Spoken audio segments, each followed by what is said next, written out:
absolutely a Shazam poof calling out, asking if numbers committee is watching. He says, I'm too good. I have a hat trick. You can't stop me. Let's see. He's still down by a goal. That's a bold move. Let's see how it plays out. He's going to transition into it. Jamie with the long ball. That's going to be off the backboard. The Devil and the goalie. Enigma with the goal. That's going to be the dagger for sure. 20. Over to Bigelow from Judgmental. Bigelow gets the first touch, can't get the second. Judgmental puts it into no man's land. Canadian thinks there now with a lot of boost to work with. Air dribble towards that. Canadian thinks with the game winner. Ray waiting for it. Ball out in no man's land. Gets up. Gets the extra touch. Throws it through. Oh my gosh. Trey with the LOB putting in work like that's his JOB. And I cannot believe that is a one-man wrecking ball. Watch out, Beck's really proven to be a game changer in this best of 7 here. A shot maybe coming down from Nautical, not able to read that touch from DQ though, and Og trying to get another touch. DQ dumps it down. Don't forget, this is match point. Welcome back to another great week of the Pre-Jump podcast. Now your official affiliate of the RSC podcast. Joining me on the desk today, obviously there's myself. We've got Hannon Grenade, normally producing, but coming out of his little hidey hole today to join us. Robert7977, GM of the Cosmos, and guest starring for us tonight, we've got Mr. Ncreds himself, the Twos League legend here. You want to give our audience a little bit of information about yourself? So I've been in RSC since season 5. This is my second year of GMing. I am an admin in the Twos League. Been here for a while. Also, real quick before I'm done, shout out to Rig Fam and Nizzle. I know, I think Rig's birthday is today, and I think Nizzle's is tomorrow or Monday. So happy birthday, boys. Happy birthday. Happy birthday. Happy birthday. What is the GM? Do we sing? Shouting out his teams. No. We're not. I can't sing. I'm terrible. No, it's not. That's if y'all want to sing, I won't stop you. But no, I do want to kind of go over something that we really kind of glanced over with in the first 2 seconds. Mr. Hannon, Mr. Roberts. Obviously, we have some exciting news this week, being our first week as the official affiliate for RSC. So we are the affiliated podcast, your official one. Do we sing? Sing for that? No, I don't want to. Come on, man. No, Maybe I'll do a jig. I don't know. A jig, Rob. Let's do a jig. Watch you dance. Let's more do a than I want jig. to listen to you sing. Light the fire behind you. Turn the lights down low. Do a jig. Oh man. Ooh, God. I'm done interrupting you. No, you're good, man. You're good. For a lot of people at home, though, we're going to go ahead and start getting into week 1's recap. Otherwise, we like to now call it the scoreboard. As we, actually, no, I almost forgot. Got to pause here. Almost forgot. We did want to shout out one person this week, Mr. Monty, one of our admins for RSC 3v3 server. He's been a tremendous help in terms of actually getting this affiliate program through and being our middleman to run a lot of probably terrible questions from me just about what we do and not do. So shout out to Monty. I don't know if he's watching or not, but give him a good old round of applause here. Monty! Monty! Golf clap. Monty! God. But no, like I was saying though, let's get in here into the scoreboard. We'll get into week 1 in review, starting with Chally. We're going to go over the biggest impact players, people with the highest SPVs and IDRs. Starting us off for SPV, we've got the Wheelman 95 from the Breadsticks. Finished off week 1 with a 101. Your Doomed 181 from Void. Finished off week 1 with a 93.6. Moose 182 from Yig. Finished off with an 80.2. And then on the IDR side, the Wheelman 95 from Breadsticks once again. 125.86. Free from Squalls at a 101.02. And then Miso from Fusion at a 99.7. I mean, I know it's week 1 and it's really early, but a 101 for an SPV, guys, that's pretty important, right? Start the year off strong. Absolutely. 100 is kind of that threshold for MVP favorite. You know, anything above 100, you can almost guarantee that they're going to be in that conversation. Even if it's early, just the ability and potential to pop off like that on a weekly basis is a sign of things to come, if nothing else. Hannon, you look puzzled down there. 100's so much. It is. How many a lot of goals, a lot of saves? I don't know how. Oh, I don't know how SPV works. It's just a big number. Speaking of goals, actually, that's where most of the Wheelman 95 gets his SPV from. He's actually our goals leader. So going into goals, our top 3 people in goals for anybody who's played at least 75% of their games for week 1, we've got the Wheelman 95 who had 16 through 8 matches. He's averaging 2 goals a game. Stellar. Kujiko 234 from Leo has 13 goals, and Miso from Fusion has 12 goals. So I'm not super familiar with how SPV is entirely calculated, but I do know goals matter, and the Wheelman 95 showing it. 16 goals. That is a lot of goals. In my history, SBV is a lot more offensively oriented, where the IDR that you mentioned as well is going to be a lot more of that defense and full play. So SBV, you're going to see guys with that 16, 17 goals really flourishing, where maybe your more all-around players pop out in the IDR statistic. And that's pretty wild then that Wheelman has both the highest SPV and IDR, right? Because he's got the 101 SPV and 125.86 on the IDR. Absolutely. That is really impressive. And again, if you're at the top of both of those stats, there is a pretty high chance that at the end of the season you are going to be looking good in the playoffs, looking good in the All-Star conversation. You're going to be making some noise within your tier. So he is him. Yeah. Week 1 Himothy. Week 1. Yes, Week sir. 1. We'll Himothy. see how All we'll right. see how week 2 goes. All right. Week 1 Himothy. One MVP. Week 1 MVP. I like that. Your assist leaders, though, as we move on here, we have Parmesanzo from Havarti Hustlers. He had 10 assists in the first week. Free from the Squalls had 9 assists, and Blood 12 Avon from Breadsticks had 9 assists. Now, Blood 12 Avon from Breadsticks having 9 assists makes sense. I mean, the Wheelman had 16 goals, so it kind of tracks, right? But Yeah. Parmesanzo having 10 assists and neither of his teammates being in the top 3 for goals, he is definitely facilitating a good midfield to both his players. Absolutely. An assist total like that, again, you're talking about someone who's impacting the entire field, right? It's not just that there's one guy who maybe this guy's lobbing the ball up and some mechanical genius is just putting the ball in the net every time. If you got those goals split up between 3 separate players that evenly, and your assist numbers are that high, that truly means that no matter who is where, you're facilitating and creating those openings in that space and those opportunities at a really high level. For sure. Did they just dumpster their opponents? You know, I didn't check, honestly, but I would suspect so. I mean, when you're facilitating that many goals, you probably should be beating down your opponents. They had to be. You had to. Unless they're the highest scoring games. 3 games with nothing and then 1 game with 11 goals. Yeah. So I was imagining a 9-9 overtime. That's what I was imagining. 9 overtime. Gosh. Zach W in the chat says that 1 game was 9-1. That's a lot of goals. That makes sense. That Makes tracks. sense. That absolutely tracks. Jumping into saves here, we have Moose 182 from Yig having 17, really reflecting in their SPV here. We've got Cryptic Games from Cake My Day having 16, and Your Doomed 181 from Void having 15. So 2 of your SPV leaders from week 1 are actually 2 of your saves leaders.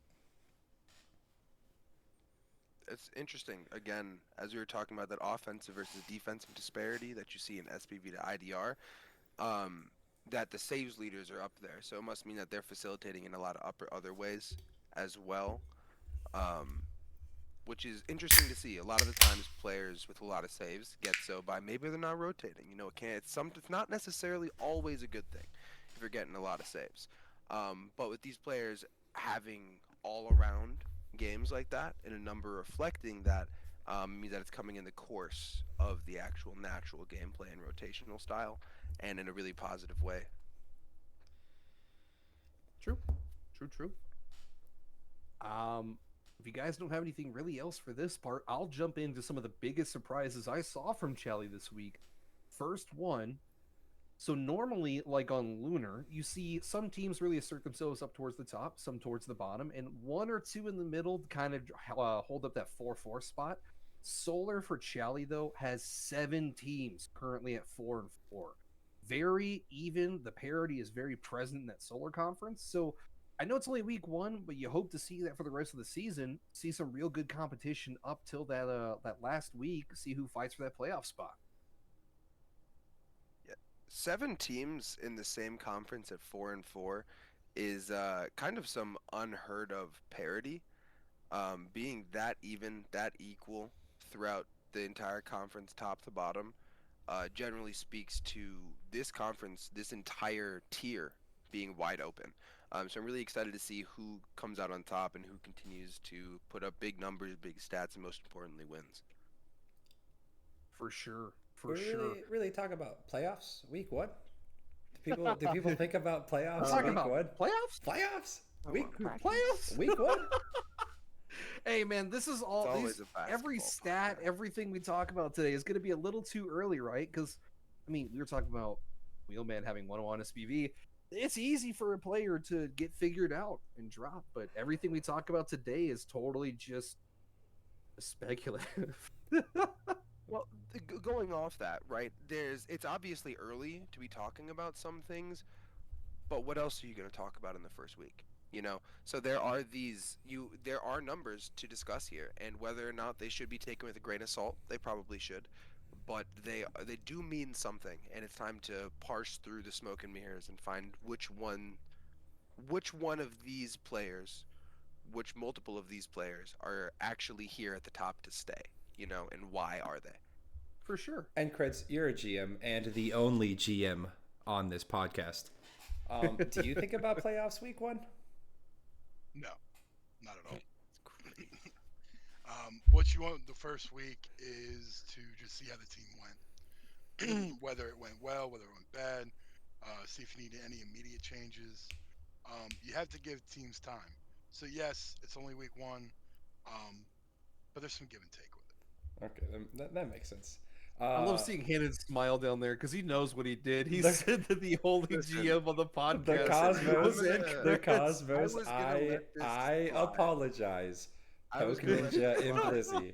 I'm aware Rob is the GM of the Cosmos. They know. He He knows. he cut me like 2 seasons ago, so no, he's not. Yeah, fair enough. Not GM in your heart, you know, but you're a wonderful No, player. there's in only- mine. There's only one person that fills my heart, and it's Mr. Skimothy. Dr. Skimothy Milkman. Dr. Skimothy. Someone said the Cosmos as a hive mind GM. That makes I sense. can see it. Who told them is the But- only question. TD is definitely still. I don't see anybody else matching their names to yours in the Cosmos Discord. That's all I'm saying. That's crazy. Yeah. Before we sidetrack too hard here, let's kind of get back onto My these bad. biggest surprises. For the next one on the list here, so I did do some digging. So Wheelman95 having 101 SPV kind of caught me off guard, and I wanted to see where they came from. You know, obviously, could they be a DE? Where they moved up from last season? Did they come down from rival? No, they were a Challi player last season. They played 18 games, mostly for the Quad Dynasty. They had an SPV of 8.9. So in one season, that 92.1 SPV change definitely shows that the right system really makes the player. Yeah, I mean, I think that it has a lot to do with, as you said, just kind of the situation. A fresh start potentially, new team, new mentality, new season even could be all it comes down to. And there's a lot of growth, if nothing else. The ability to go from, what did you say it was, an 8.9? 8.9 to 101. Really That low is- to really high. Incredible. Incredible. Oh God. Oh, get him out of here. No, we Oh, can't do that. man. No, Oh. get him out. We need. Alrighty. All right, if you are watching here, we're going to open up applications. real quick, because you brought up the system you're playing in. Let's not downplay the work that was put in to go from an 8.9 to a 101. Mhm. Like, you don't just do that because of a system. That's also practice. We talk about practice week 1. Practice. That's incredible. So I actually reached out to the wheelman. I kind of want to just get some basic questions from him, or a couple answers here. So I said, "Hey, you had a great week 1 performance. What went into the preparation to play with such dominance?" And he said, "Well, it wasn't only me in the spotlight. The team dominated this week. My teammates are phenomenal players to be with, and we fit each other's play styles so well." So I do love that not only is he killing it, but he's also respecting his teammates and who's out there to help him win. Totally a fantastic answer. Nitro, the player is Wheelman. What was it? Wheelman. Wheelman 95, your Wheelman current 95. SPV and goals leader in Chally. What he said. I prefer you have more of an ego, to be honest. Like, just a little bit, not overly, but just a little bit more of an ego. What he should have Hey, said there's to a- you was, "I'm the best that's ever did it, best that's ever done it. Every day I wake up in the morning and I piss excellence." He gets it. That's what he should have. That's what he should have said. Everybody, there are a lot of people with some big egos, myself included. Obviously, I've been humbled pretty hard by Elite this season, but you know, it's kind of nice though. It's a little refreshing when you see 1 or 2 players that aren't. Oh yeah, look at me! I'm the greatest to ever do it. Especially ones that are actually succeeding, having that success, SPV, MVP conversation, and still putting that love to his teammates is something that's really, really positive, and you always love to see. And for the second question, I did ask him going into week 2, do you think he can replicate the success? And he said, yes. Going into week 2, coming off such a high note last week, there's no reason to take the foot off the gas pedal and keep that baby floored.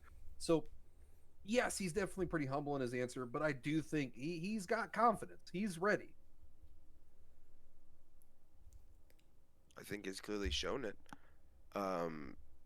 Absolutely just dominating, you know? There's nothing short of that going on.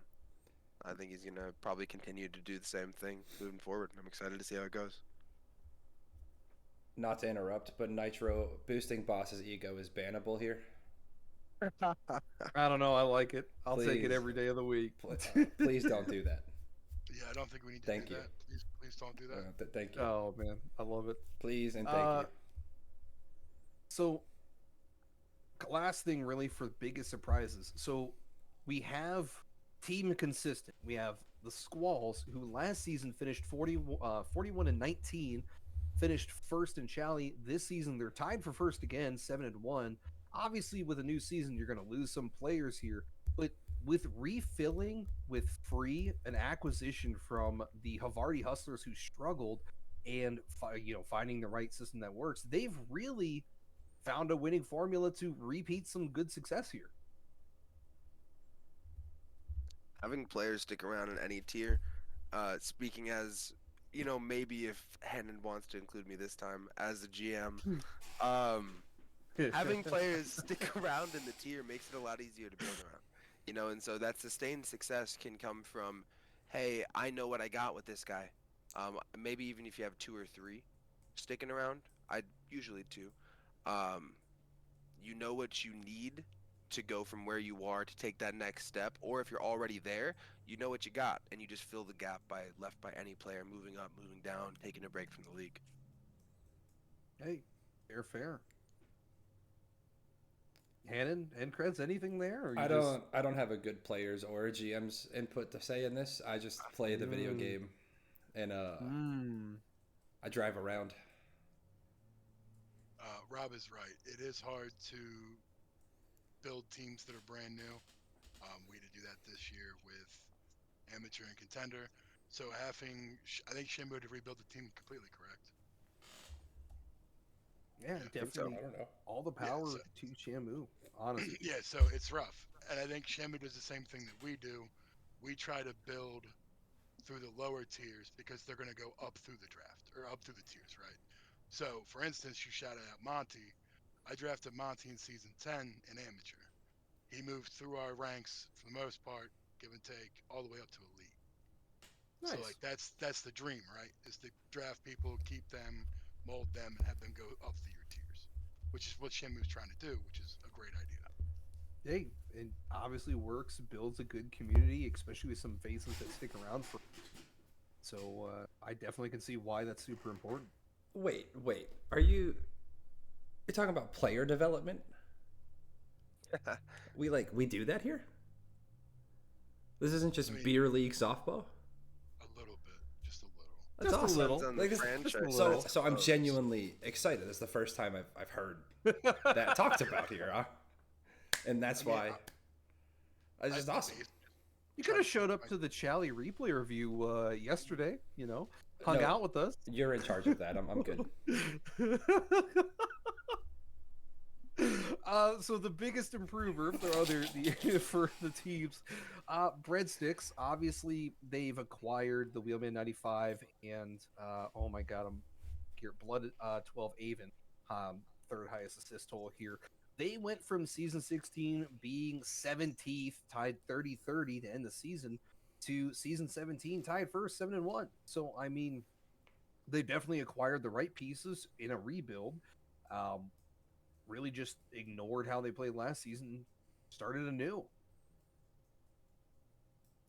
It's a dope name. Oh yeah, Absolutely. It's an absolutely dope name. Also, touching on that prior point, Chulane mentioned in chat that especially if they're staying in a tier, those players you already have can help evaluate the other talent compared to the tier, and I think that's a really valuable point that I wanted to shout out that he made in the chat. Real quick, who's Chulane? I mean, might be another one of those GMs. Wouldn't really know. Just kidding, Chulane. I love you. If we're Fun asking fact- me, Chulane is the GM of the Elements. Mm. Official Fun fact about GM. Chulane. Fair. I actually traded away the keeper pick for my own spot in Elite 2 seasons ago, and he came through with a little pick swap at the very end of the trade window. Was very close to having to cut myself. Not physically, Ooh. but Fun fact yeah. about Shout out Chulane. you.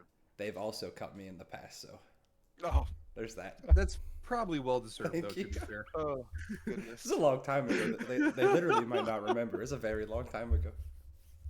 I also have a fun fact about Chulane. He's the best golf with friends player I've ever seen in my life.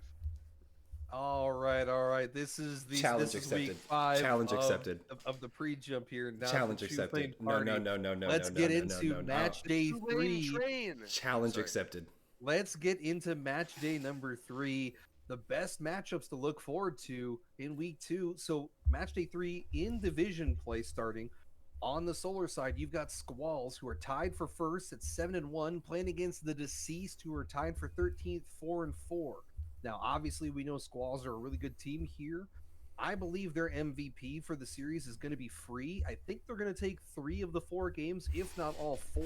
They look like a really solid offensive powerhouse, but this is going to be a great series to watch. I think they're going to be able to farm some stats here.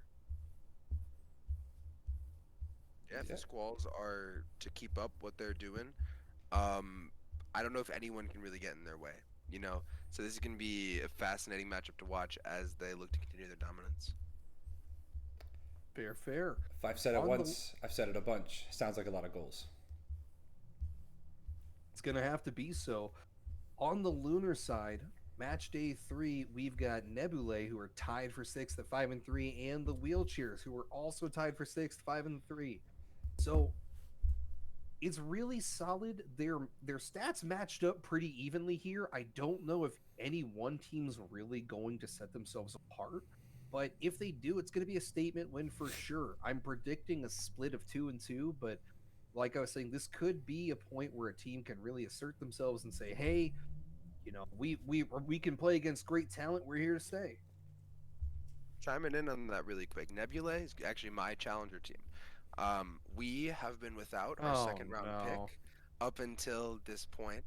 He's been unable to play. So shout out my guy Goose, Tearless Goose. He should be coming back this week.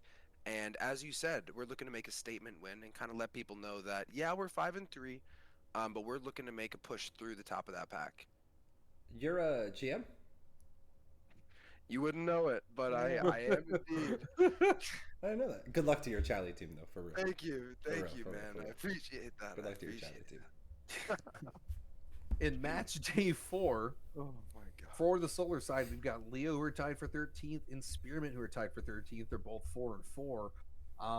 This is going to be another great matchup. Two fairly even teams on the books here, but with Kujiko 234 being one of the league's leading scorers, they're going to be somebody that the Leo team really has to look forward in a kind of orchestrating an upset, taking more games and getting out of that average section.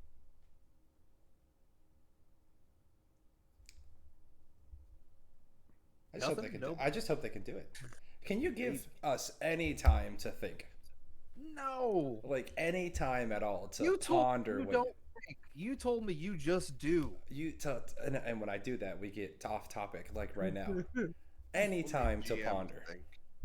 Nobody told me coming on here I had to think. By the way, I'm not. I'm gonna blame our producer for reaching out, and not informing people they need to think on the show. I'm not capable of that. That's me. That is you. I didn't think to tell them to think. Hey, you know what we just do around here? And speaking of just do, let's talk about this lunar side match. Yeah.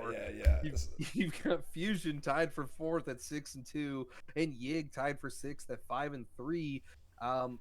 Gonna be honest, like I was talking about on the Solar side, you're gonna have one really key X factor here, I believe, in Miso, that's really going to be able to give them the lead, take a few extra games. And I know it's really close in the standings, but with Miso being such an impact factor here, I think they might take all 4. They're up against 2 again. Yig, who's tied for Thank you. 6th, they're 5-3. Miso's the X factor. Yig is the Tech 4 team, correct? Believe so. I think Yeah. so. It's over. Yig's taking that in 4. Oh. Yig's taking that in 4. Yig's taking it in 4. It's a Tech 4 team. Oh. Over. All right. He knows Do you what he's thi- doing. Fair enough. Okay. So Miso doesn't matter to you. Nope. Okay. Wow. You don't Fair like enough. you don't like miso soup. I'm just a hater. Oh, okay. Sounds good. So, also on the other end, we've got our dark horse predictions here. Teams that may have struggled a little bit in week 1 that we think are going to rebound pretty hard going into week 2. So, first one for it, we got the Jocko Lanterns from Solar. They're 3-5, but they're going to be playing against a struggling Kodal team on match day 3, and on match day 4, they play a currently mid-tier team that's 4-4 in the Bulldogs. That's definitely going to give them the opportunity to kind of farm some stats here, maybe figure out some issues that are going on with some slightly easier competition to regain after a pretty rough opening. I hope they can do it. I agree. That makes a whole lot of sense. You've laid out a good reason why they're going to bounce back, and I look forward to watching them do it. For sure, for sure. And then on the lunar side, we've got Shinigami. They played against they're going to be playing against 2 fairly mid-tier teams. They're going to be playing against Tarantulas, who are 4-4, and the Threshers, who are 3-5. Really gives a chance for Shinigami to prep for tougher competition like the Jocko Link.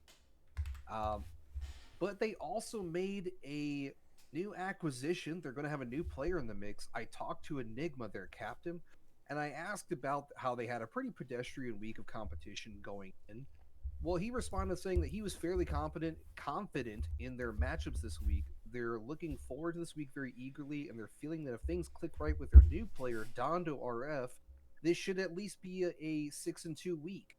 So I'm definitely excited to see how this team plays out, especially considering I know Dondo personally. He's a very good player, very good all-around person, and being picked up by a team that he's already seems to be meshing with pretty well should lead some wins. I could talk on this one actually because I also know Dondo. I've played with Dondo. He will help any team. Any GM who got Dondo off of their team should be crying at night. Or a GM, more specifically, who got Dondo off of their team should be crying at night. That's a huge loss.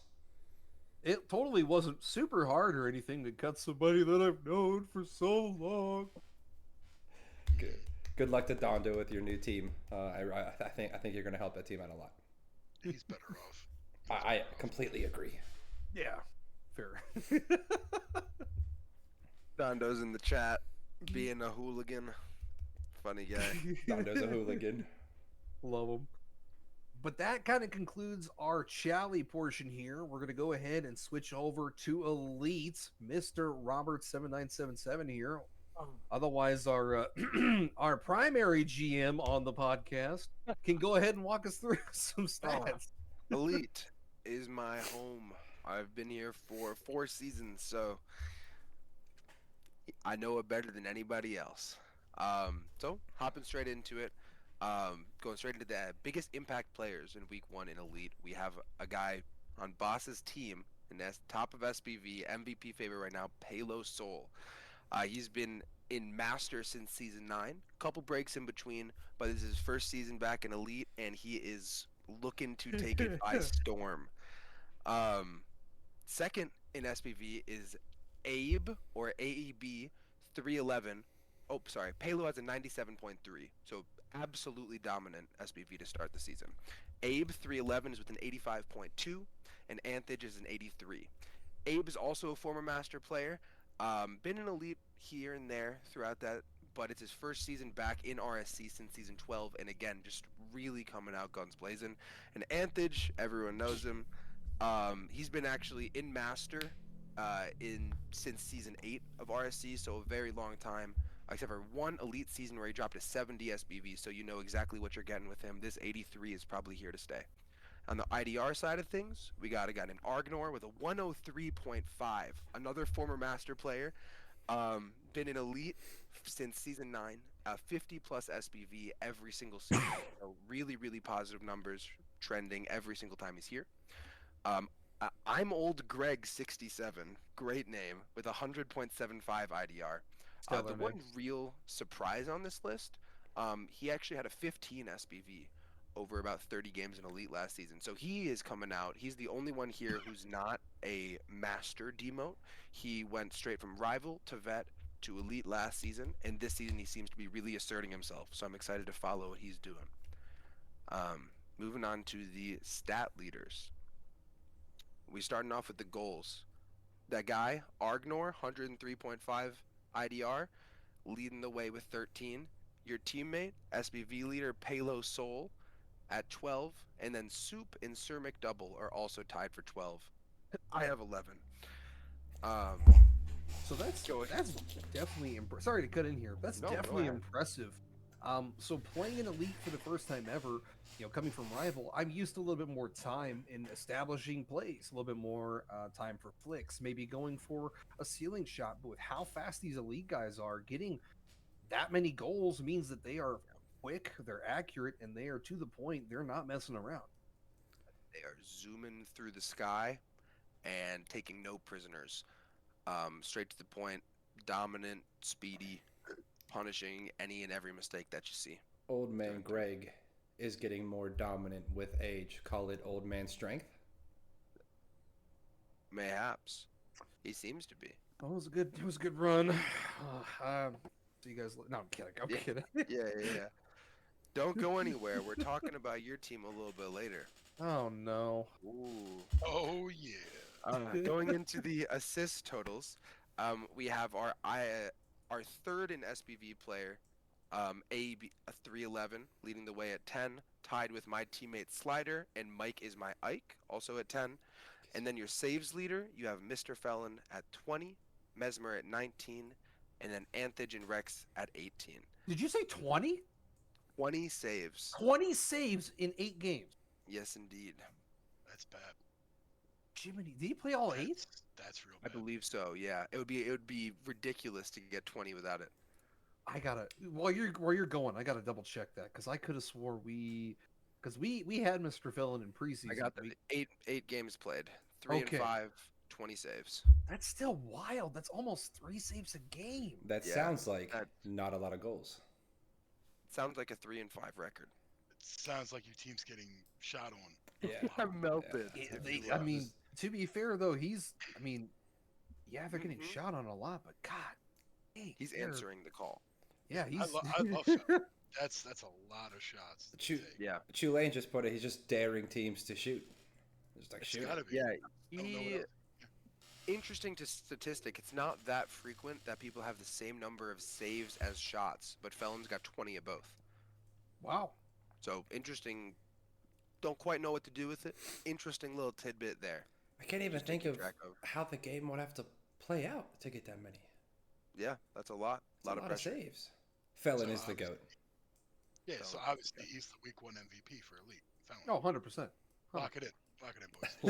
Lock it. Absolutely. Congrats, Felon. Congrats. Congrats. And then we got. So basically, what we're seeing is a lot of the top SPV and IDR guys obviously are leading the way in goals, assists, and saves. The numbers also are a little bit higher than that in Chally for everything except goals, which I find interesting.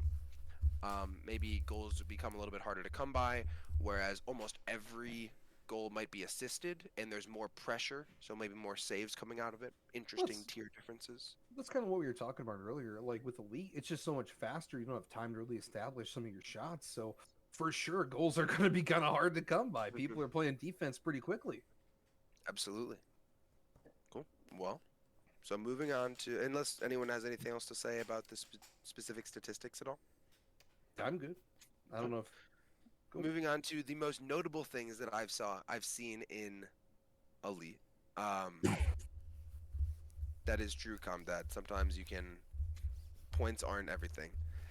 The most notable things that I've seen in Elite is that contrary to Chally, there's actually only 5 teams in Elite that are 4-4, and 4 of them are in Lunar. Holy So cow. where you have all of that parity and everyone in Chally is stuck in the middle like that, everyone in Elite is very spread out. Out of those 32 teams, only 5 of them are 4-4. So it's going to be really interesting to watch the trends of the season to see if any teams who start out a little bit colder can make their way up after, not the best start, or if any of these teams that are just blazing at the beginning start to cool off.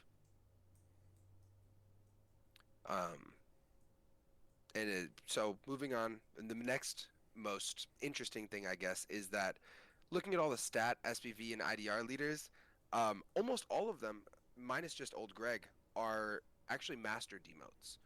And it's a really interesting part of Elite after being here for a while. That is something to kind of note. You're right, Tinsel, Elite is always all over the place, and it's always ran by master demotes. And so I just want to start a brief conversation, because if you look at Chally, a lot of the players will be people who have been there before and gotten a little bit better, like the Wheelman, right? Going from an 8 to 100 is an incredible growth. You don't really see things like that in Elite. It's really hard to get vet promos dominating in Elite. It's a very large skill jump. And I find that. What are your thoughts on why that might be? Well, it's such a big. Sorry, go ahead. Ham. You're playing in Master, and then you play against people who are not Master.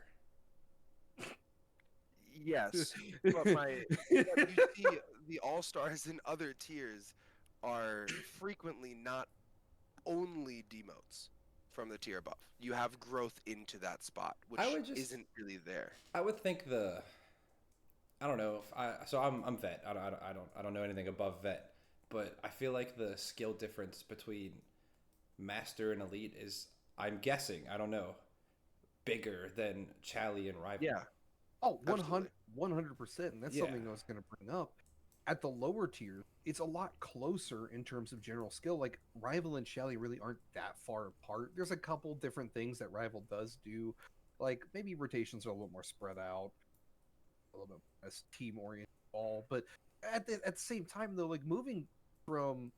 It's one of the reasons why the lower tiers double promos are super common, right? Like, you can go from Ami to Prospect or Contender to Chally. Like, it happens. But it's like Chally to Rival, you can still make Chally mistakes, and the Rival people aren't gonna really capitalize on those mistakes. But going from Elite to Master, in Master, they're gonna learn to capitalize on Elite mistakes. So when they come back down to Elite, they notice the Elite mistakes and they win games. Absolutely. And that just doesn't happen down there. Yeah. Fair point. Absolutely. Fair point. So, I know. Oh, Go Oh, ahead. you're good. So I was always told, and I agree with you guys, that the skill gap or the jump from vet to elite is like the biggest jump of any tier. I don't know why. That's what I was always told. So for me, it makes sense and proves that if we don't have veteran promos that are exceeding in the tier, so they need time to get used to it, right? So it's going to take, a month, maybe 2 months into the season before you see the vet promos start to actually catch up, get to the skill and the pace of it. And I think that's when you'll see the vet promos actually start to get higher up on the SPV. That's a really Speaking good of point. that, it means we should really be paying attention to Yul Brenner, right? They were the highest SPV out of vet last season, I think. Yes, I think so. Yeah. Close to it, Definitely yeah. going to be a player to watch them as they transition to elite and see how they play. Absolutely. And that is actually a perfect segue into my next point, which is that one of the other very notable things about Elite is that we have some very elusive high tier double promos. Oh Um, no. as we are talking about Vet to Elite being the largest jump in skill, which I agree with, in RSC, we actually had 3 players make the jump from Rival to Elite this season. Um, they're all doing well, but before I get into that, I want to ask if you guys believe that it should be possible to get, or there should be 3 players in a season or whatnot. I think that the jump from Rival to Elite in average speed, average gameplay, you're going from 1300 to 1600, and that's Champ 3 to GC2. I don't think it's fair or productive for any specifically individual player to make that double jump. What are your guys' thoughts? It I think seems. Go ahead, boss. I was going to say I think it should be an extremely rare case by case because there's very few people who are going to make that jump and perform because like you're saying you're going from C2 C3 to like GC2 some GC3s in that area and that pace of play is incredibly different. The skill set's incredibly different. There's far less mistakes and it can ruin somebody's RSC like their enjoyment. So Yeah. giving them that intermediate one season in vet, unless it's somebody like Justice who had like a Yeah. 101 SPV 103 SBV, 103, broke my the bad. goal record, assist I record, point hold record. on. Don't I know he's on your team, but relax. What I was saying though is it makes sense though because his rank moved up. I think he scraped into GC. Like he's In there. 2v2, correct. Yes, Yeah, correct. well, yeah, but my point is he's showing that he can be there rank wise, not just SPV wise. So his makes sense, but others, it's pretty tough to. I think Bosch has been promoted to master. I don't think elite was enough. So Oh So, I'm actually gonna go talk to Lass right now and get him no, up. I'm glad you bring this up because Numbers committee. someone said this at my first combine. I dropped like 4 or 5 goals in like an elite combine, my and gosh, here we go. somebody was like, "We're gonna move this man to master," and I said, "If you do, I will retire. I will be done with RC." a couple things. It's absolutely wild that Numbers saw rival players and was like, "Yeah, he's better than Vet." Yeah. Nah, just no thanks. And then you brought up making mistakes, and like I go back to the Master Elite mistakes. Just you're gonna make rival mistakes in Elite, and I could twist it to be a good thing that them Elite players aren't gonna be ready for those rival mistakes. Yeah, I mean, That is also true. it's. I think what it comes down to for me is that they're by getting double promoed, you're clearly good enough to be there. The question becomes, is it productive? I think it almost always would require an adjustment season. I don't think I'm going in. I have a double promo on my team who has the mechanics of a GC3. He's an absolute monster. And that said, he's never hit 1500 in threes, and he really needs to adjust to the pace. I hate to cut you off here. I Yeah. definitely think this is a subject matter that we can really hammer out Yeah. for a whole segment, but we definitely still have quite a bit left to cover tonight. Alrighty. One more thing, just for Tinsel in the chat. I would agree that it's not a skill gap when you're talking about 1 tier promos. that it's more of a consistency thing. When you're talking about 2-tier promos, that is a huge skill gap. Right, and that's what we were kind of talking about there. But for sure, Anyway, we need to come back and actually address this point. I think it's a fascinating discussion, and I think we should save the bulk of it for another time. But so just skipping to past it, touching on how those double promos are doing, they're actually all, after all of that conversation, doing really, really well. Yours truly, Boss Radala, has a 52 SBV and a 56 IDR with a 7-1 record. Not Ido has a 55 SBV and a 35 IDR with a 4-0 record. And my teammate Justice, formerly known as Cloudy RL, has a 34 SBV, a 79 IDR, and a 2-2 record. So despite this double jump that we're talking about in mandatory adjustment period, they're clearly making it. So it's gonna be really fascinating to keep track of that as we move forward. One of those guys is on a goated team. Oh Yeah, he is. Thanks for thinking my Cosmos Elite team is that good. Absolutely wasn't talking about you, but sure. But moving past that one, we have our best matchups in Elite. Matchups to watch, things I'm really excited for. We have the Sloths at 7-1 and against the Anju, who are 6-2 on match day 3. Sloth plays a completely different game than Anju, as they're a team effort. Every single player is between a 57 and a 67 SPV.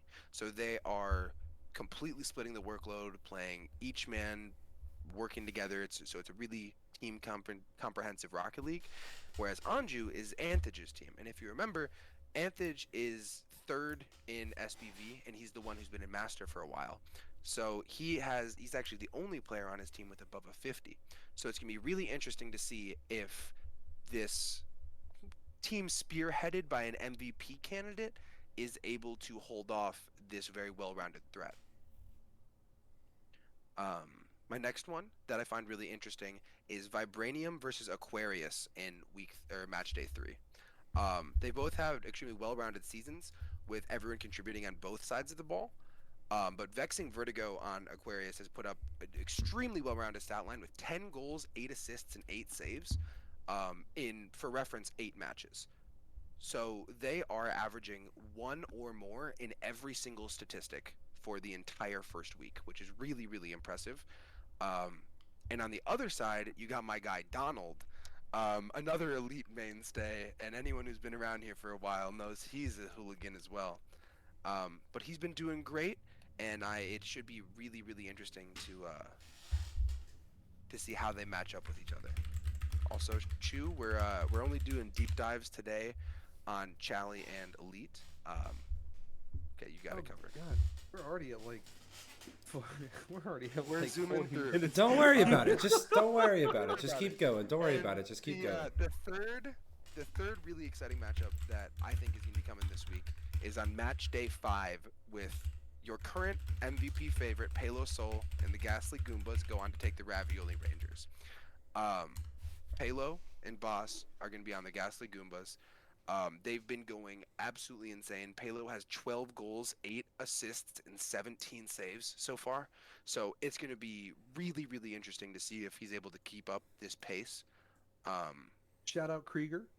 Shout out Krieger as well. Krieger's also incredible. He just isn't the MVP or on the podcast, so I didn't mention his name. My apologies. You're a beast. We scrimmed you. You're a monster.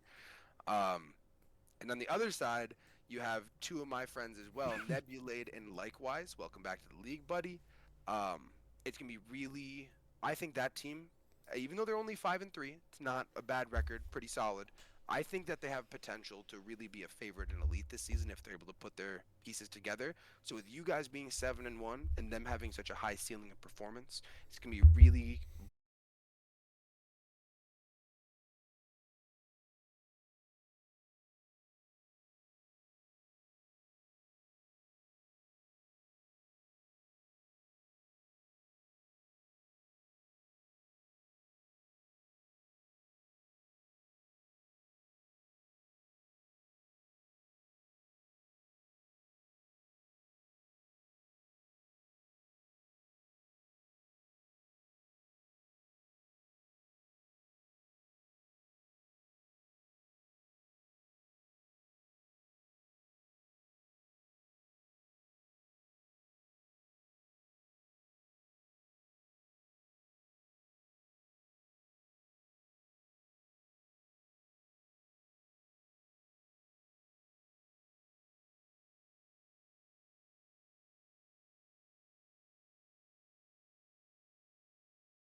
Cool. And that kind of wraps up our exclusive 8 clips of the week number 5. In the past, we've done our polls through Discord, and that's been kind of all over the place. But this week, we're going to do it a little differently here. Hannon, if you want to go ahead, take it away and explain this for everybody watching at home, how they can participate. All right, chat. It's a little scuffed, but you will see a poll is open for E8. You have to use exclamation point vote and then the number of the clip you wanted to vote for. So if you wanted to vote for clip 4, you will exclamation point vote space 4. And that is how you will vote for the clip. We will come back to the end of the results at the end of the stream. You win a fancy role in the pre-jump Discord, and that is it. Hey, it's a nice different color. Set yourself apart of everybody else. Lets everybody know that you had the best clip for that week. But go ahead if you think you can't speak. You think you saw somebody you like their clip for, vote for them. Let them know you care. You get one vote, and it is up for 20 minutes. So you got 20 minutes to vote. That's a fair amount of time. Yeah, I think so. I think so. That's long enough. Also, I completely scuffed exiting the video because I did not watch the video ahead of time. Not gonna lie. So for 3 seconds, all 4 of us were just. I mean, it is what it is. Which is why instead of 5, 4, 3, 2, 1, I said 5. Oh, go. We're still learning. Yeah. But moving on to our next section here, as we allow the vote to go in the comment section, we're going to talk about permanent rewards, something that T-Sant, who unfortunately could not be here, was dying to talk about and was really upset he wasn't going to get to kind of put his piece in. The rewards, right? Like your All-Star, your MVP, having those next to your name permanently. I might be a little bit biased, but essentially what we're talking about here is if you win an MVP or get an All-Star, you get a little role next to, or a little icon next to your name, right? And that goes away at the end of every season, whereas every trophy that you get stays. And so what we're going to be discussing is the exact, disparity between that, why one stays and one doesn't. You get an MVP and you don't get to keep your MVP thing at all, and that's pretty wild to me. You don't stop being that season's MVP. You don't stop being that season's All-Star. You don't stop being that season's champ. So, I guess my thing is there a role limit to Discord? Because the RSC channels have an absurd amount of roles already previously established. Like, I couldn't imagine having just an absolute monster of roles in this thing. So the role and the star at the end of the name are different things. The role is something you get that when you click on someone's name, you see what role they're in. The star, they just change your nickname and literally add an emoji after your nickname. Yeah. So you do keep the role. Okay, but that'd be a decent amount of work though to put in that All-Star, right? Like the constantly for every single season. All right, this guy already has one. Does he still have? Did he actually earn one? Like, I don't know. That seems like that could be a lot of work. So they already do it. They add more work by taking it away. Yeah. So that is actually a bot command, to be honest. It's literally just we do a phrase, put in the person's Discord ID, boom, it automatically does it for us. It's still more work to take it away though, like by definition. Well, it's just another command. Yeah, but it's a more command. It's one more command you have to do.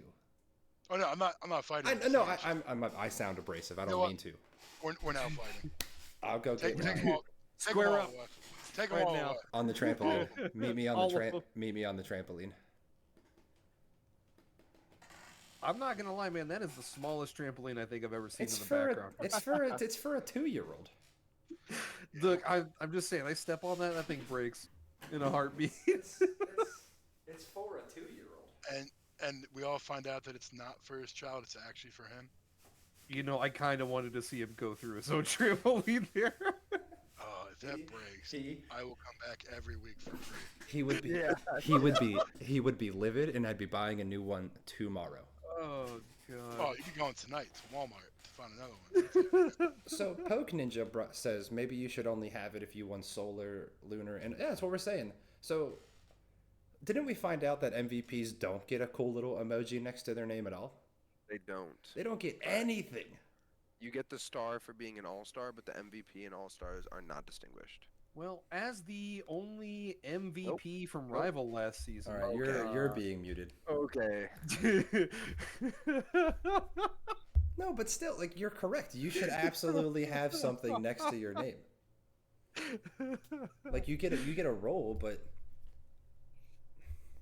who's clicking on people's names to see if they were an MVP? Yeah. I don't know. That seems like that's got to be like a petty argument thing that you're like, they said they're good at the game. Let me go check and see what they were last. But also, Exactly. It requires you having like a truly special season to win MVP, right? Like there's been what? So this is season 17 of RSC. There's what 9 tiers, right? So hypothetically, it's what 146 different MVPs if no one ever repeated. And 146 over like how many seasons or how many people have played in this, right? In RSC, there's 7,000 people in the Discord, and so 146 have done at most, assuming no one has ever repeated as an MVP. are you talking just overall MVP or Yeah, solar just- and lunar MVP? Just overall MVP. Well, Okay. it would be less than that because we never always had 9 tiers. So Fair. So then let's bring the number. Let's estimate to 120 even, right? And saying that some people have repeated it from the tiers, let's call it 100.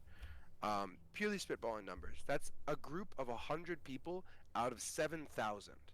That is a really cool group to be a part of.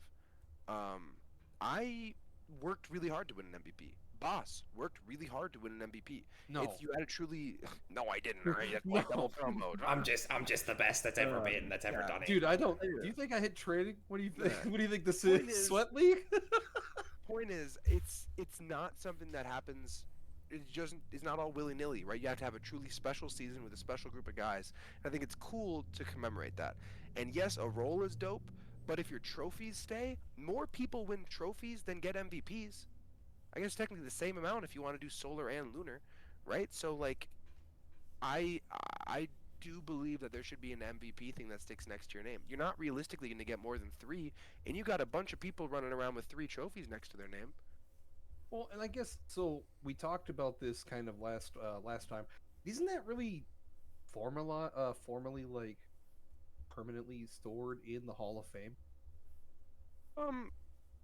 Yes, but who is going to go look at the website? So yes, Dude, who's looking through? No. Who's looking through people's like tags to be like, were you the season 4 MVP of AMI? But You- no, if you just have it. if you just have a star or a crown or something that says you were an MVP, you don't have to look at it. It's there. Exactly. I think that's if it's there that you won a championship and it could be 8 seasons ago in amateur and now you're in premier and it means absolutely nothing. That's the same thing that the MVP could. Like, Right? Like the argument you're making for that also goes for the trophies. And there's just more trophies to go around than there are MVPs.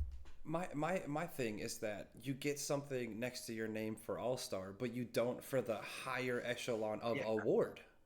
Yeah. There's championship, All-Star, MVP. You get something for the top, you get something for the bottom, but you don't get anything for the one above the bottom, which is the middle, by the way. I know math.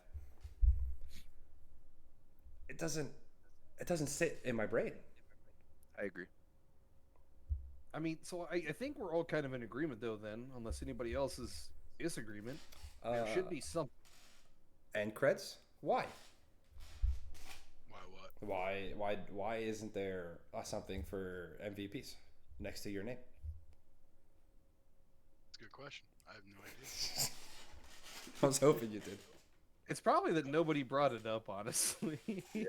Well, now sure. we are. You know, we're I don't the martyrs for change. I don't get it. You know, it always starts with somebody bringing it up first, and I think that's what we're doing here tonight. We can always pop it into the serious suggestions tab and see if that's something they do. Yeah. Like I said, you think it's not a lot of work, so we should be able to sell it as that. It's not a lot of work. It definitely shows that we value people's their work. So we'll see how that goes.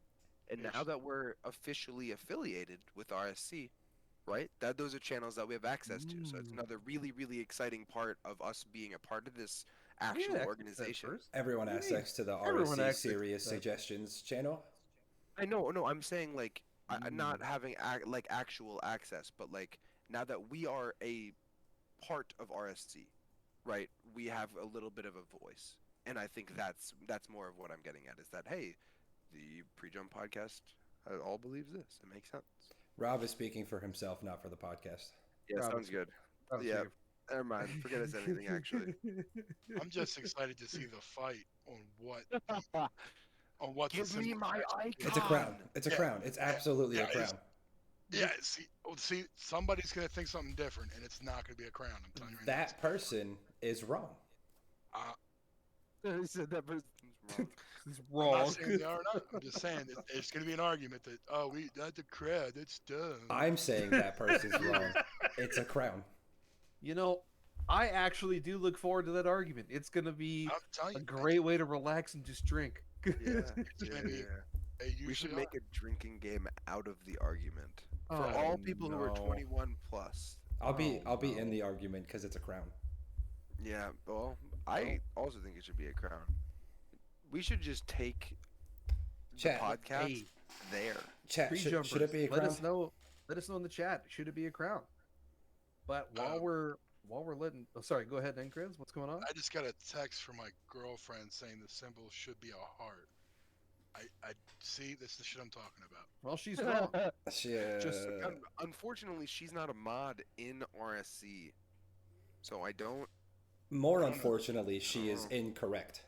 You don't know that. I do. It should be a crown. That is true. I'm not- They I'm may not. be a mod. But I'm glad we're in agreement here. Let's go ahead and move on to our first ever RSC trivia, hosted by Mr. Rob over here. Alrighty, welcome to RSC Trivia, where I ask fun RSC-based questions, and you try to guess what the answer is. When you say you, are you talking us? Yes, No. all three of you. I'm God. interested to see who gets it first, and with or without a hint. This is another test that I did not study for. And Chat. quite I frankly, don't think they have chat up. I will definitely cheat if you tell me the answer. Maybe we'll be surprised if chat knows the answer. I will absolutely cheat. Going into the first question of our ever RSC history or RSC trivia, what pre-jumpers is the most amount of demos inflicted anyone has ever had in any tier in a season? Who is 189. it and what tier? 189 and it's veteran. 189 in vet is one guess. Oh, Snack's gonna be mad at me if I get this wrong. I don't know. Like, I'm gonna say 200. Is this the Price is Right? Do I just need to be one above You just have to be Cannon to closer. win? You just have to be whoever's closest wins. Oh, then I'm saying 190, and I'm saying elite. 190 in elite I hate him. and end creds. So we're doing prices right. They're over, right? Oh no. There you go. Oh no. Everyone's gonna get sandwiched. I guess 185. Oh, that's okay. so You funny. just sandwiched it. Let's go. Madden is only between 186 and 188. Could he ever be right? And what tier do you think that it's in, Creds? Was it amateur? Was it Chelsea that did that last season? No one actually has the tier yet.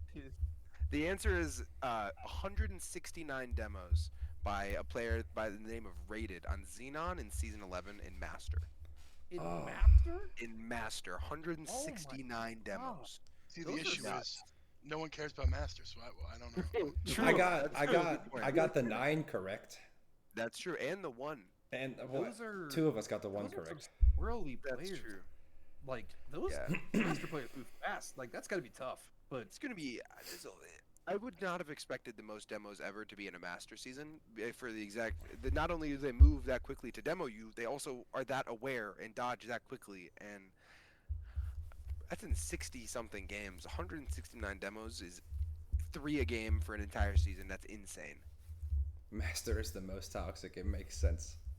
It does. It does Alright. make sense. Okay, No, so no points. no do we want to points. award closest? No, absolutely not. No, we gotta no. be. We gotta be right. Are we Alright. baby gamers? So, fun fact. If you guys are paying attention to the chat, the answer to this one was actually typed in chat during this stream. Fun fact, not by me. Who is leading all of RSC in goals right now? What tier are they in, and how many is it? I'm gonna go with the Wheelman 95 and Chally with 16. Okay. That's my best guess. Anyone else have any guesses? The hint is that it's actually in rival. Oh God. No, if you it's already guessed. You rival- already guessed. You already guessed. Try again. Nope. I don't try again. Just kidding. They were mentioned by Chulane earlier in the stream in the chat. Oh, read on. Red- Read. I said it first. Read on. Red Read on. Nova Ultimate. No, I already from said Dalmatian. it. He guessed. He 17. guessed already. He guessed already. Yeah. He guessed already. Absolutely not. He guessed already. I said it first. Try again. I win. You didn't say Red Nova. You said Read On. That's his name. You were thinking of Reedy Orange, I think. Nah, absolutely not. He's number 2 in SPV and Chally. I want my point. I will say, Hannond, I did not hear you say the name Red Nova Ultimate. Point 1 of RSC trivia will have to go to Boss Radala. So we get. Let's go. We get 2 guesses. I hate this place. We get 2 guesses. Oh god. We're still ironing out the details. It's really good that I'm making the graphics for this next week, so no, he doesn't get a point. good. Sounds good. And the final one. We'll see if you get this, Hannond. I do have one more for a tiebreaker. This one is going to last season. How many cycles do you think led all tiers for RSC for all-around player last season, and what tier and who are they? The cycle's 1-1-1-1. Yeah, Yes. one across the You board. need one of everything. So There's 1-1-1-1. That's 64 what I said. matches played. Yeah, there's 64 matches played in the 32 team tiers. This was in a 32 team tier. If I guess the tier correctly, do I get the point? You do not. I'll go first. I got it. Okay. It's rival, and it's 33. And can I guess the person? Your first 2 are wrong, but if you want to guess a name too, sure. I don't want to guess it. I was gonna say me as a joke. Oh.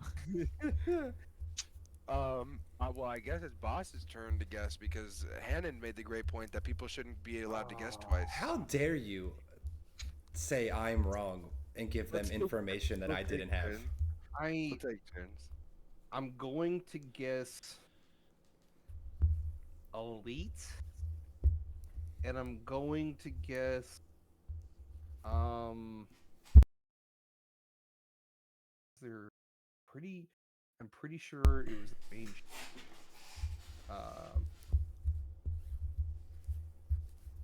Chips. It was indeed Chips. Um, Your mic is not working. No, I was trying not to scream at the top of my lungs from how excited I was for Let's getting that go. right. Did he It is really? Chips. It is Chips as God with 22 cycles. Let's go. He pulled it up. I'm gonna put a trophy in my closet. I'm gonna buy one tomorrow. I need an icon in my name in RSC server for my trivia points. How did you know 100. that? How did, 100. do you just sit No. at your computer and look at stats? Like, No, what? No, one of the so a player that I know used to be in the server. His name's Melon. He was, I can't remember if it was like vet or elite or something, but he had talked about this player, so that was like my only elite. Yeah, Chips was a monster in Elite last season. He made his like own player rankings like every week and That's just dropped awesome. them in the Elite chat. It That's was so awesome. toxic. that's it was awesome. so funny. Yeah, it was great. It was extremely motivating. I'd be like, "Am I on Chips' top players in Elite this week? Maybe." Hold on. We got enough Inceptions, time he for- definitely just We does. got enough time for another question. Come on, Alrighty. On the other side of our demo question, what is the most demos anyone has ever taken in a season?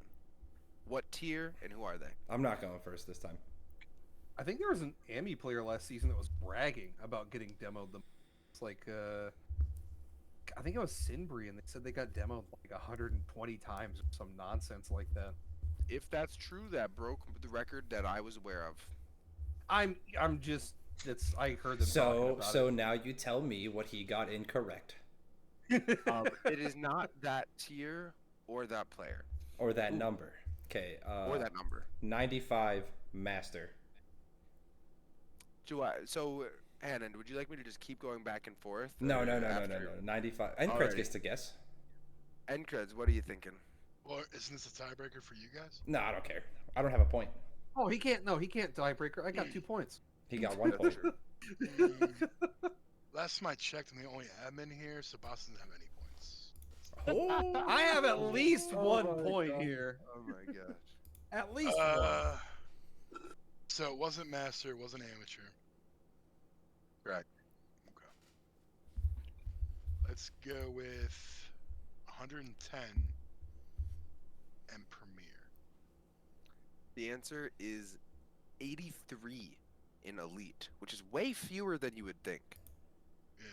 With the most demos inflicted being 160, but if you think about it, you can demo 3 separate players, Right. right? Where if you're being demoed, it's only 1 out of 3, so 1 out of every 3 demos hypothetically on your team. But yeah, so 83 demos by 2J6 on Fire in season 14 was demoed 83 times. That would suck, man. Dude, I would I hate being kidding Yeah, me? yeah. For the future, if there's any messed up stat, it's probably an elite. This is true. So that wraps up the first ever RSC trivia section on the Pre-Jump podcast. thank you, Rob. That was a lot of fun. Yeah, I'm excited to do a few more of those in the future. That was a lot For of fun. sure. I won't study. I will enjoy winning more trivia night. Hannon, I see Yes. that the vote. Which clip? Number 1, clip 1. Number 1, clip 1 would be Spark Nova. Your clip of the week, week 5, would be Spark Nova. That's your winner for today. this week. 40% of the votes. Nice. I believe there were 5 votes. Congratulations, Spark Nova.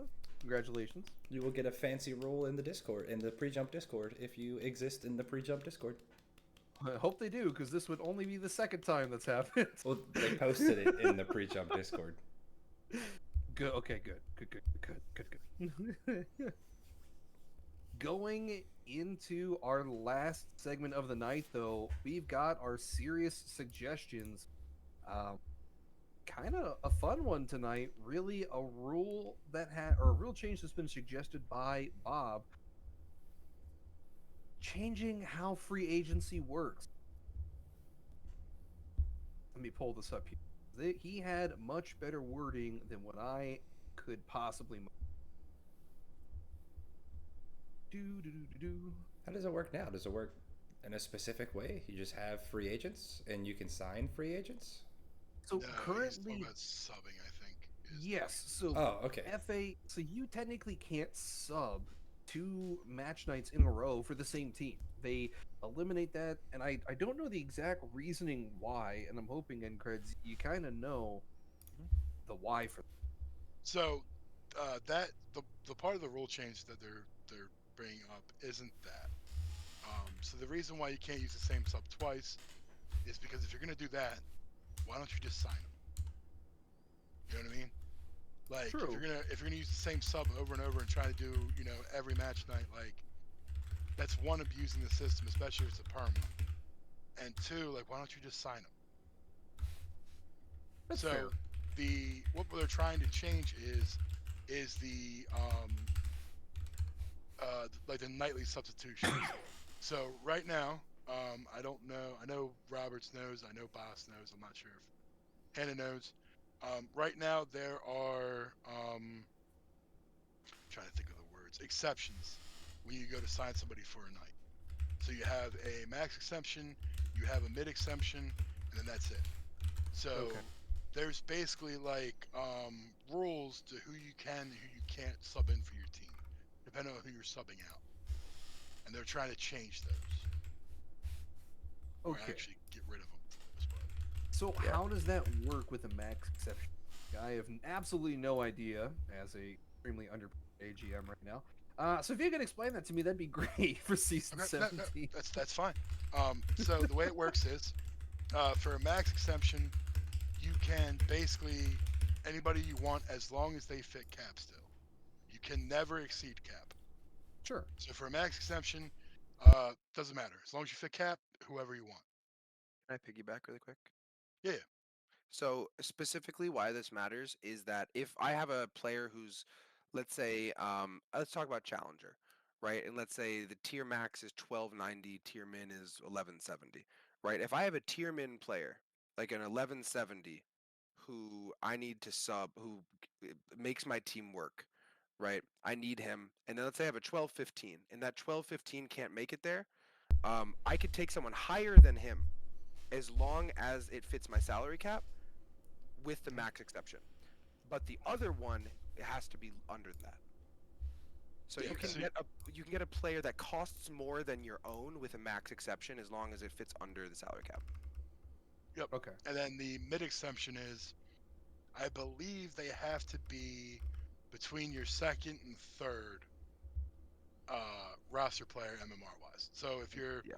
if your second is like 1215, your third's 1245, like it has to be right there in between. Okay. And that's your mid exception. And you get one of each for each team per season. It's a beautiful thing. If you go to the contract sheet, there's actually like you have a whole sheet that shows you which exemptions you've used, which ones you haven't, and all that stuff. Also, if you go to your pinned messages in your transactions channel, boss, there's a more detailed description of exactly how those exceptions work. Yes. Hey, fair point. I mean that makes sense. The other one we really had for tonight was the ditching playoff reseeding, which I'm 150% T-Sans in chat and might actually be able to type what he thinks about it. I said acknowledge my presence. Acknowledge his presence. presence. What is he levitating above the rest of us? Yeah. Chat, sorry about the audible typing you heard. I was actually asking T-San if he wanted to come onto the call for this, but he cannot. That's So, Pokey, I see your question. The exemptions have been in ever since I've been here. So, like season 6 or 5, like we've always had exemptions. I don't know what you mean by what it means for a temp contract. I'm guessing they mean like a sub. Yeah, but I don't know. Like, T-San's joining the call. T-Sans joining the call. Crazy. I'm getting out of here then. Can't be around that guy. That's At least he asked first. I messaged him back. He's gonna join. He messaged me in all caps. Let me join the bad word call. Let me join, please. I can join. I have opinions. Hey, that's a fair point. Mr. T-Sant, how do you feel about ditching playoff? I think playoff reseeding is quite possibly the worst idea ever. It makes absolutely zero sense. I don't know why they do it. I Would you like to know how they do it? That's a lot of. I would love to hear why they do it so I can say why I hate it. So, I don't know if you guys have heard of this person, but his name is Wanma. You guys have heard of Wanma? I have. Okay, Wanma was a GM back in the day. Wanma was very, very, very good with math. Like, probably better than all of us combined, all 5. Not a shot against you guys, just he was very, very good at math. Oh, I'm terrible Sure. at math. I'm awful. So, I'm not disagreeing there. I trust So you. so he loved numbers, and he deep dove. I can't remember exactly what he did, but he ran everything through like sheets and stuff, and the numbers that he ran showed that I think the 4th overall seed for like the last 8 seasons always got the toughest strength of schedule in playoffs, and like certain teams were getting screwed, and certain teams were having like 8 seeds were like coasting through, and like 4 seeds were getting screwed over. Like it just, I don't know exactly how it worked, but he set it all out. Like he did all this work, and the reseeding made sense. So I know we hate it now, but that's like he did a bunch of work. It's somewhere in GMO. I get his numbers make sense here, but there's something about it, right? So last season for season 6 or not season season 15, my first season, I got picked up by the Swiss Swindlers. Shout out to Strut and Root Bear. We played in the opening round of the playoffs against the #1 Wasps team. We eliminated it from the playoffs, and I was especially excited. We took out the 1 seed. maybe we get easier competition. No, we had to play the 2 seeds. So like, for me, it was kind of a whoa, what the heck kind of moment. That's I think how it it's- would go in sports, though, too. The 1 seed plays the 8th seed, the 2 seed plays the 7th seed, and if the 8th seed beats the 1 seed, then the 2 seed and the 2 No, seed no. wins. Because the 2 and the 7th seed are in the lower bracket Lower typically, side of the or in the bracket. Oh, upper you're right. bracket. You're right. You're right. You're right. I'm Yeah, done. yeah, Yeah. So Only in no. the NFL do they reseed. They don't even reseed the NFL, do They they? don't don't. reseed the NFL. They don't. I'm pretty sure they Um, reseed They the don't. NFL. They don't reseed the NFL. Point is, with reseeding, the premise of it is to reward the best teams for having the best seasons. If it was an equal playing ground in playoffs, there is no reason to go for the 1 seed. There is no reward for getting a top overall seed if you, I don't know. Obviously, the regular seeding is there, right? But it gives you an even extra edge. Like if you earn that, you deserve it. If the 8 seed beats the 1 seed, right, and I'm the 2 seed, I should be rewarded. I had the second best season overall. I should be able to play that 8 seed. If that 8 seed is that good, maybe they take out the 2 seed too. They just beat the best team in the tier. So I'm on the side of abolishing reseeding. I think reseeding mathematically may be correct, but I had a situation in my vet playoffs or my major playoffs as it was called at the time where we literally got 3 matches into round 2 of playoffs and I was playing the wrong team and neither team realized it. It's very silly. Don't need to address it right now. But that was unfortunate. It would avoid any confusion and it would, I think, standardize playoffs in a very positive way so you know your road to the finals. I think it's cool to be able to say we got to beat these guys, and these guys back to back. Right? I think there's value to that. I mean, That said, also, we already basically do a reseed because we reward the division winners, even though that's a whole another topic of why we should or shouldn't do that. Official Bob, great call out. He did say the NFL does reseed. I want my apologies now. But oh my they goodness. don't. I will never They apologize do! to you They ever do! in my life, boss. How do they reseed? It's So 1 through it's- 7. But it's kind of the same way we do it now. Like it's the like high seeds get the easiest path to the Super Bowl, playing against the lowest seed at the Yeah, time. but they That's don't not reseeding. That's if the lower teams keep winning, they keep playing the better teams. That's not reseeding. Yeah, they don't reseed. I don't know any sports league that does reseed. I googled it here. It says it does reseed. Yeah, I don't know. I don't know what I think- reseeding means. Regardless, getting a little bit off track. Yeah, I my bad. think My bad. My bad. Even it's all good. Even if one out of the 5 major sports does it, right? And like it's fine. I don't know. Poke They also Ninja have first also round brings up. bye. Sorry. Yeah. Poke Ninja also brings up a good point. When you are like that 8th seed, you know who you have to go through at the beginning of the playoffs. You can game plan. Yeah, I think there's a lot of value to that. Well, I think that's who you're going to play if you don't reseed. Like guaranteed it's going to be between one of these 2 teams, but you don't know if the 7th seed's going to upset the 2nd. So you might be playing the 3rd seed. You could be Exactly. playing the 4th seed. So I do personally prefer a more structured, non-reseeded version. I agree.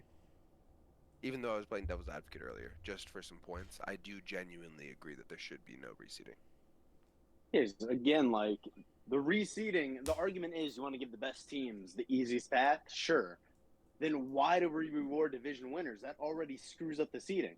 Because you have one division that's way better than every other team. Even if they have the 2nd and 3rd best record in the league, they're going to be the 5th and 6th seed at best.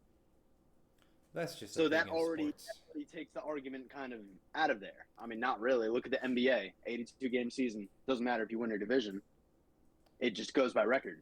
Yeah, but then I can Positions say look don't at the really matter. NFL and look at the Bucks.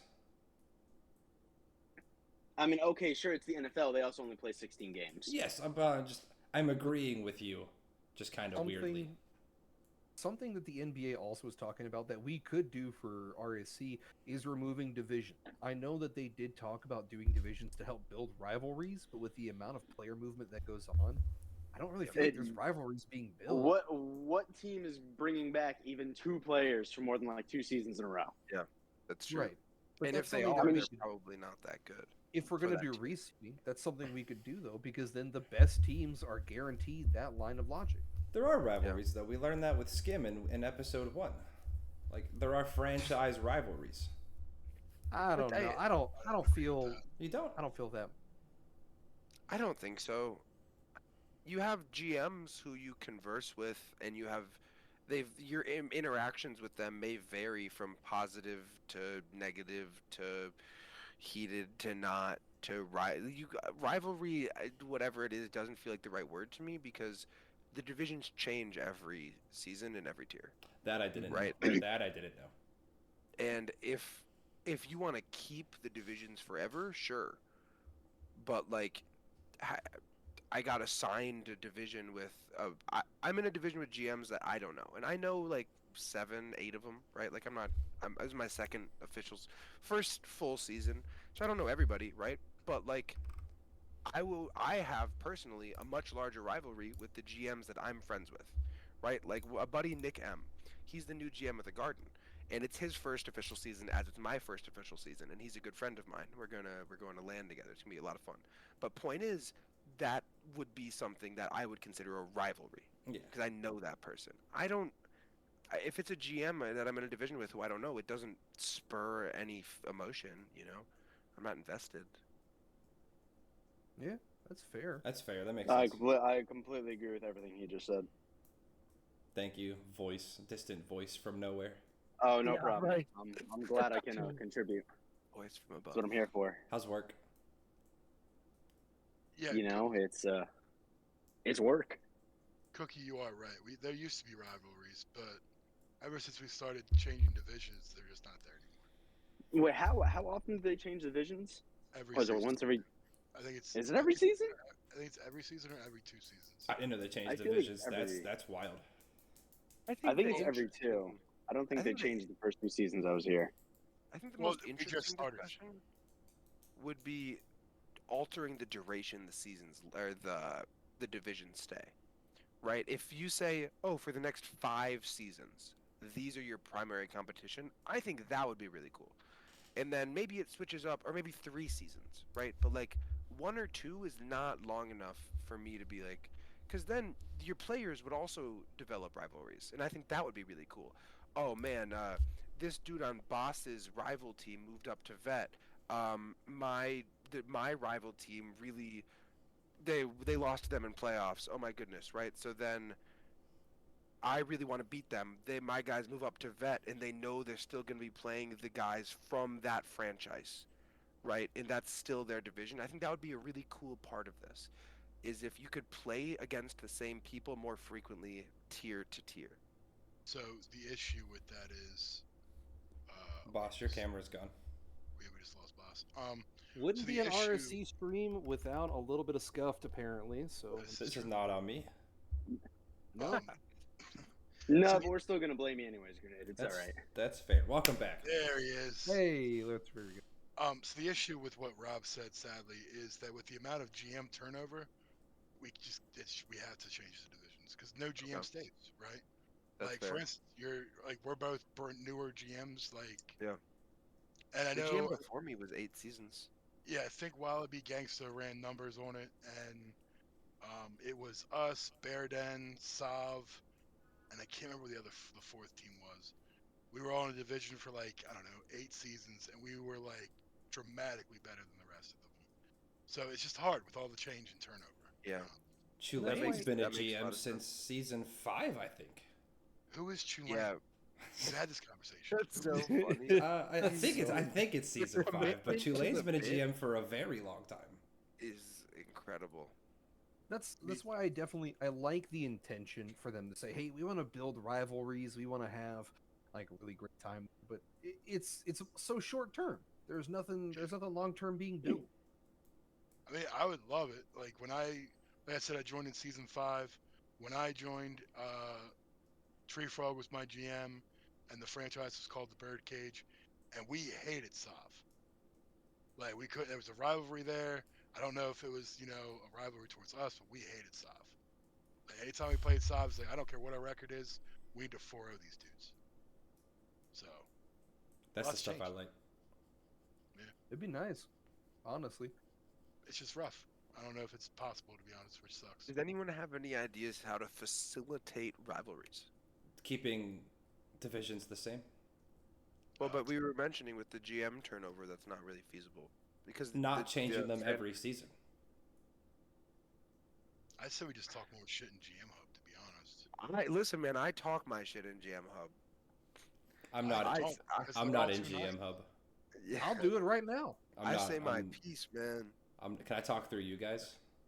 Yeah, man. Let me know what you want me to say. Yeah, tell me what you want to say. I'll type it right now for you. I don't have anything prepared yet. I'll get back to you. Hold on. I'm going to start it right now. Hello, all. Hand Grenade has a message for the GM Hub. Hello, little stinkers. Hanan Grenade's message for the GM Hub. Oh, wow, man. Syndicate number 1. Everybody else below that. There's my message to the GM Hub. Nice. That was true. I agree with Grenade. That is a great point. Very well said. Thank you. It was true when Snack was the GM, but then, now there's T-Sant and Boss. It's not true anymore. I absolutely agree with the T-Sant and Boss.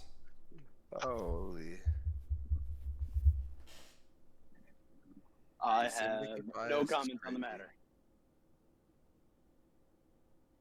So, yeah, I mean, I would love to see rivalries come back. I think it would be great. I just don't know if there's a way to bring them back, to be honest. Yeah. No, there's too much turnover. You simply, I don't think it's fun.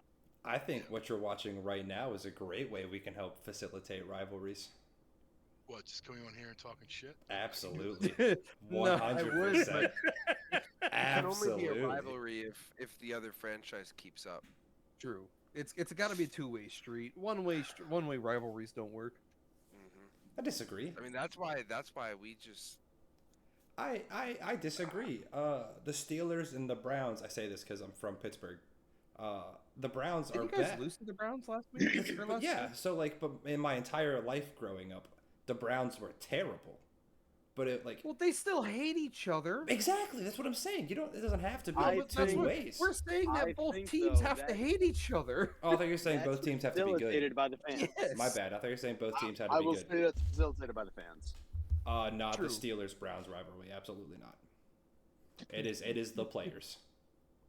I mean, to that same point, Michigan and Ohio State? Ohio State's owned Michigan in the last 15 years. It's still a rivalry. They still hate each other. 100%. I agree, Bob, but it's not as people don't fight in the parking lot. We could. I mean, I might have to go to Land D Boston and fight Rob. Anyone who wants to, meet me outside. Catch me in the parking lot. Catch me $5. outside. How about that? How about that? You guys remember when we were talking about playoff reseeding?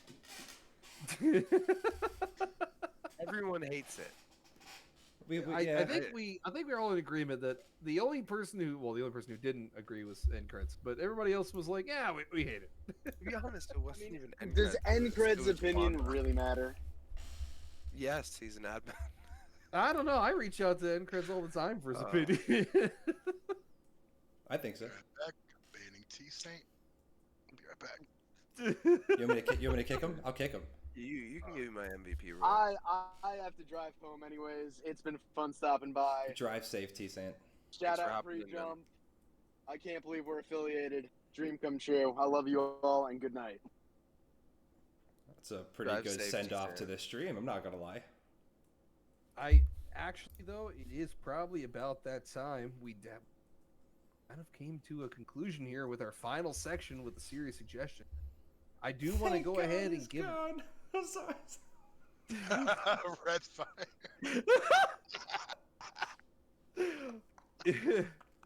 I want to go ahead and give a thank you to everybody who came in for our first official stream, week 5. Big once again, big shout out to Monty. There's your week 5. There's your week 5 MVP. Red Fire. Red Fire 0817. Oh god.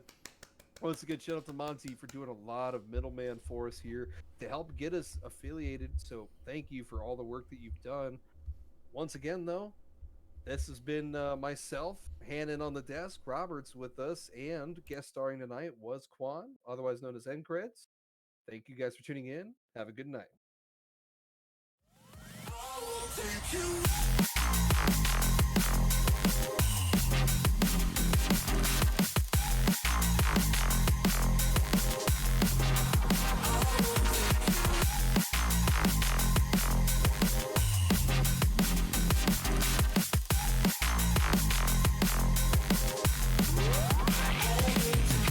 Every time you look into my eyes, I know I'm yours. All you want is to see me down and begging on the floor. Don't stop moving 'cause I like the way you choose me just right. I'm never backing down, never knowing when to stop. I want to know back on you. 'Cause your love's the only one I know. Just one more chance is all I need. I'll lift you up and set you free. I will take you.